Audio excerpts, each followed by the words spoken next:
Sud Radio, Osez investir, Thomas Binet.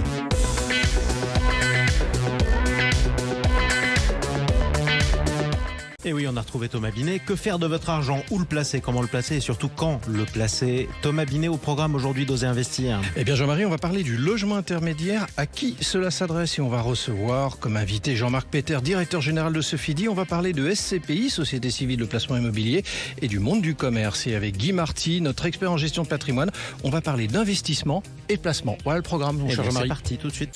Au cœur des quartiers pour mieux vous conseiller, le réseau Century 21 et ses 960 agences immobilières vous présentent Sud Radio, Osez investir, le conseil de la semaine. Thomas, vous parliez de logement intermédiaire, un mot qui a fait tiquer nos auditeurs puisqu'il était aussi dans la bouche il y a quelques jours du Premier ministre. Le logement intermédiaire sera accessible aux classes moyennes. Et qui est accessible aux classes moyennes va intégrer les quotas de HLM. Avant de toute chose, c'est quoi ce logement intermédiaire? Eh bien, il fait référence à des logements qui se situent entre le logement social et le marché libre, visant à répondre aux besoins des ménages dont les revenus sont trop élevés pour bénéficier d'un logement social, mais qui rencontrent toujours des difficultés pour accéder à un logement sur le marché libre en raison des coûts élevés. Bref, ce sont les classes moyennes qui sont concernées. Alors, comment on va s'y prendre? Gabriel Attal, donc le Premier ministre, veut remettre à plat la loi SRU, Solidarité et Renouvellement Urbain, qui date de décembre 2000 et qui a pour vocation de favoriser la mixité sociale. Chaque ville doit disposer d'un parc immobilier composé à 25% de HLM. À défaut de s'y conformer, elles peuvent subir des pénalités financières. Il n'y aura plus de quotas exclusivement dédiés au HLM. Dorénavant, les logements intermédiaires y seront intégrés. Alors pourquoi il agit de la sorte? Le gouvernement veut soutenir les classes moyennes. Du coup, il passe par la loi pour les intégrer dans des dispositifs d'accès au logement. Mais c'est une bonne idée ou pas? Je vais vous donner des points positifs, points négatifs, Allez-y. comme dans toute situation. Alors d'abord, les points positifs, ça favorise un peu plus encore la mixité sociale. Et ça donne accès aux logements sociaux à des populations pouvant rencontrer des difficultés. Mais en revanche, ça réduit les places pour les plus démunis, bien naturellement. Et ça va créer une compétition sur les dossiers de candidature. Je rappelle quand même qu'il y a 2 400 000 ménages en attente de logement social. Ça explique aussi pourquoi la gauche s'est indignée de cette annonce juste après le discours. Absolument. Effectivement. Tout de suite, Thomas, on accueille votre invité de la semaine. C'est Jean-Marc Peter. Il est directeur général de Sofidy, société concevant des produits d'épargne et d'investissement orientés vers l'immobilier de commerce et aussi les bureaux principalement. Bienvenue à vous, Jean-Marc Peter. Vous êtes l'invité de Thomas Binet. Jean-Marc Peter, on va parler de SCPI et de son marché, bien évidemment. Mais avant toute chose, avec l'inflation rencontrée depuis plusieurs mois, comment va le secteur du commerce en général? On rentrera dans les particularités après.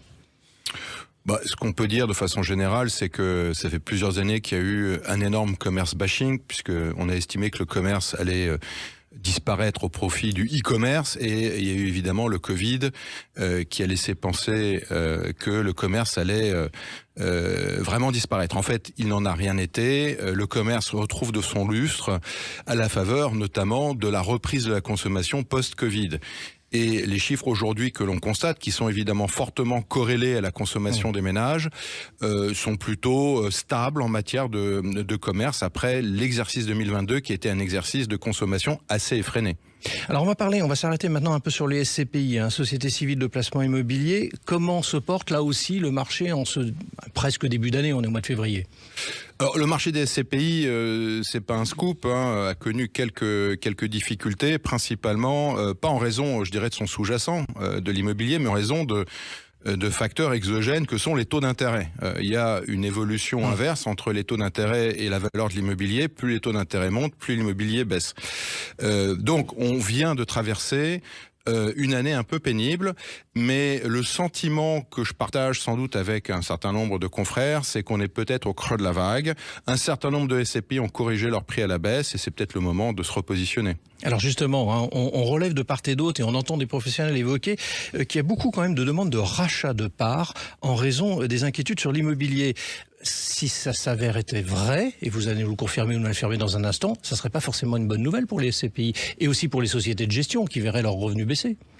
Alors effectivement, les rachats de parts illustrent quelque chose que tout le monde sait, c'est que l'immobilier n'est pas une classe d'actifs liquide. L'immobilier est foncièrement illiquide.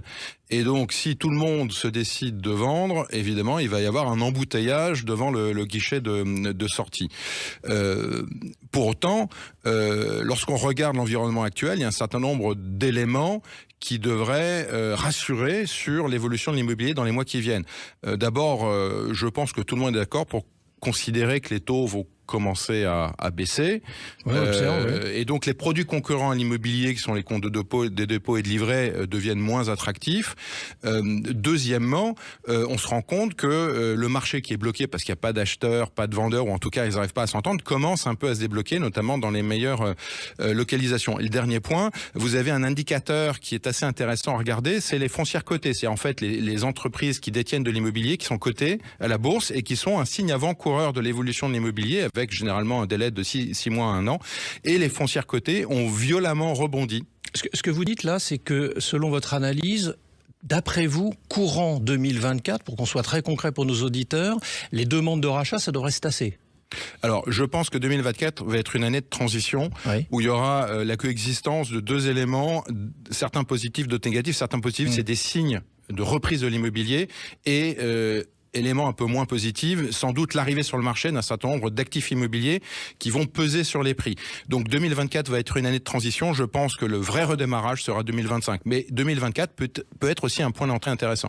Ah, Jean-Marc Peter, on va s'intéresser tout de suite au secteur du commerce non alimentaire, jugé comme non essentiel, fut une époque sous nos ans, qui est peut-être en train de s'enfoncer dans la crise. Je vais citer quand même quelques enseignes. Pimki, Camailleux, Gap, San Marina, Koukaï, Jennifer. Et la liste n'est pas exhaustive. Je me suis arrêté là, sinon on aurait pu peut-être en avoir pour la matinée. Tous sont soit en dépôt de bilan, soit en redressement judiciaire. Est-ce que ça démontre pas que c'est une catégorie de magasins qui souffre tellement qu'elle n'a peut-être même plus d'avenir, en définitive, dans le commerce traditionnel ? Alors, vous citez effectivement des entreprises françaises qui connaissent des problèmes, mais je peux vous citer des entreprises qui fonctionnent très bien. Donc vous avez Primark qui fonctionne très bien, vous avez Zara qui fonctionne formidablement bien, qui ne cesse d'accumuler des progressions de chiffre d'affaires et de résultats. Vous avez aussi le groupe japonais Fast Retailing avec Uniqlo qui fonctionne bien. Donc vous savez... Mais ça veut dire, excusez-moi, je vous interromps, c'est-à-dire qu'il y avait trop d'enseignes alors ? Alors, peut-être tout il y simplement. a trop d'enseignes. Vous savez, le commerce est une matière vivante qui évolue. Certains acteurs perdent de la vitesse et d'autres en gagnent. On a effectivement l'impression que, et c'est vrai, qu'il y a beaucoup de difficultés, par exemple, dans le prêt-à-porter, mais quelque chose qui fonctionne bien et qu'on n'a pas forcément en tête, par exemple, c'est les chaussures de sport. Donc, c'est beaucoup d'enseignes, Courir, JD Sport, JD Sport, qui fonctionnent très bien et qui, d'ailleurs, ont tendance à remplacer les enseignes de prêt-à-porter qui quitteraient parce qu'elles fonctionnent mal certains emplacements. Et vous savez, nous on achète, on n'est pas actionnaire des locataires, on achète les murs. Bien sûr. Et comme toujours en matière d'immobilier, si vous avez un bon emplacement, c'est un bon placement. Et donc vous avez un renouvellement naturel. Une enseigne ne fonctionne pas, on la remplace par une autre qui fonctionne mieux. Et si l'emplacement est bon, généralement ça peut se faire avec des progressions de loyer. Et ce que vous disiez tout à l'heure, c'est que le e-commerce ne serait pas un ennemi tant que ça, en définitive, même pour ces enseignes non alimentaires. Alors là aussi, il y a des idées ou des fantasmes. La FEVAD, qui est donc la Fédération de la vente à distance, vient de publier ses chiffres. Et bizarrement, c'est une surprise que personne n'a en tête sans doute, c'est que la vente de services, c'est-à-dire tout ce qui est voyage, tourisme, progresse cette année en 2023 par rapport à 2022 de 20%. En revanche, la vente d'objets, c'est-à-dire l'électronique, les vêtements, baisse, le commerce électronique baisse en vente d'objets de 2% avant prise en compte de l'inflation. C'est-à-dire, si on prend en compte l'inflation de 4%, ça baisse de 6%.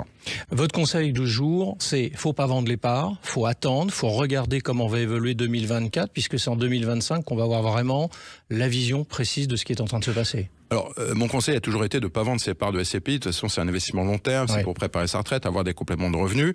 C'est comme lorsque vous achetez votre appartement, c'est pas parce qu'il baisse de 5% que vous allez vendre votre appartement, si vous voulez. En revanche, la question qu'on peut se poser, c'est quand faut-il réinvestir ? Et je pense que à partir de 2024, c'est pas forcément idiot, puisque de notre point de vue, les corrections ont été passées. Bon, rendez-vous en 2025, on verra ça avec vous, Jean-Marc Peter. Merci. On vous réinvitera. Je rappelle d'ailleurs que vous êtes le directeur général de Sofidy. Merci à vous.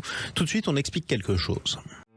Intergestion REM, spécialiste de l'épargne en SCPI depuis plus de 30 ans, présente Sud Radio, Osez investir, le coin de l'expert. Et on l'explique avec notre expert Guy Marty, fondateur de pierrepapier.fr, consultant en gestion de patrimoine. Tiens, dans Osez investir, on explique l'investissement en fin de compte. Absolument, et aussi le placement. On va en parler avec vous, mon cher Guy, parce que vous êtes un fin linguiste, tout le monde le sait. On vous écoute régulièrement dans cette émission. Et vous allez avoir la gentillesse peut-être de nous faire la différence justement entre investissement ou investir, le verbe, et le placement. Alors normalement. Oui.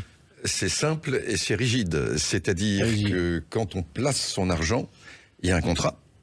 Par exemple, un compte sur livret ou un contrat d'assurance vie en euros.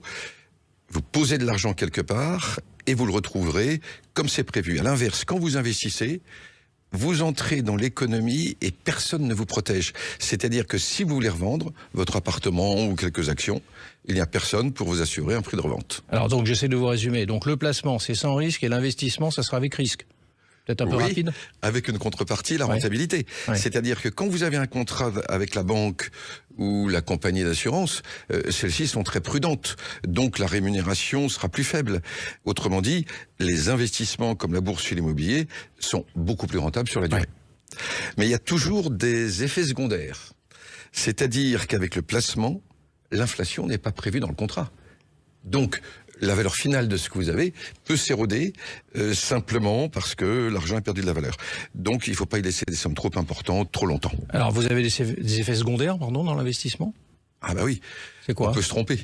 C'est ça l'effet secondaire principal. D'où des solutions comme les OPCVM, organismes de placement collectif en valeur mobilière pour les actions, ou les SCPI, Sociétés civiles de placement immobilier pour l'immobilier, où à chaque fois, au lieu d'une action ou au lieu d'un immeuble, on préfère un portefeuille avec de nombreux éléments. Alors du coup, Guy, pardon, mais qu'on comprenne bien pour finir votre chronique, on ne devrait donc pas parler de placement boursier ou placement immobilier du coup ?